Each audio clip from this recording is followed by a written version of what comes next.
We want to bring in NewsNation contributor Tracy Walder. She's also former CIA officer and FBI special agent. Tracy, thanks so much for staying with us. Thank you for having me, Natasha. At either the CIA or FBI, have you ever seen anything like this?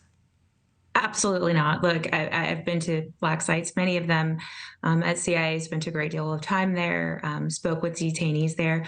But I can say with 100% certainty, I've never seen anything like this, particularly when it involves American citizens who are protected by the Eighth Amendment, which is cruel and unusual torture.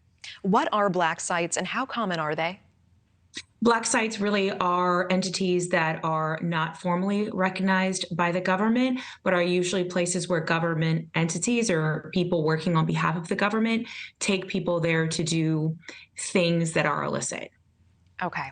Are black sites ever sanctioned, or are they always operating under these sorts of circumstances? I can't speak, unfortunately, about black sites as a whole. I'm limited on what I can say because of my time at the CIA. Some of that's still classified.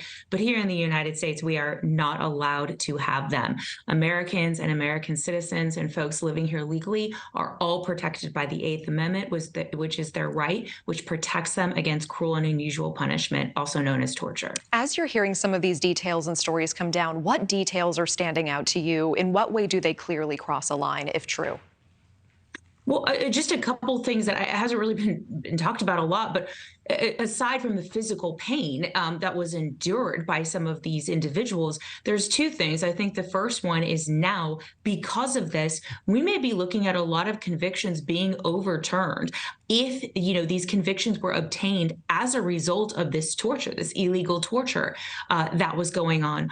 Also, this facility was in the middle of, I don't want to say neighborhood, but sort of a business complex where there was a daycare, there were homes, there were other businesses. Any of these people could have gotten free and it would have caused a massive security issue. So there are so many issues that I see here. And quite frankly, it makes me angry. Yeah. What can you tell us about the history of corruption in New Orleans? I mean, are you concerned about corruption throughout local Louisiana police departments? So I'm concerned with actually Louisiana as a whole. In 2022, the Justice Department, the federal Justice Department, opened up a criminal investigation against Louisiana State Police and their violation of civil rights, racism, and use of excessive force. So we have that issue there. You also have the fact that 51% of disciplinary cases against officers in Louisiana, the big cities like Shreveport, Baton Rouge, and New Orleans, are overturned on technicalities. So they're afforded a lot of protections that police officers who face disciplinary actions are not afforded in other states in the U.S., and that is highly problematic. Yeah. Okay, Tracy Walder, always appreciate your time. Have a great evening. Thank you so much.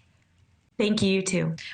Thank you for watching. Go to newsnationnow.com to find NewsNation on your television provider. And don't forget to click the red subscribe button below to get more of NewsNation's fact-driven, unbiased coverage.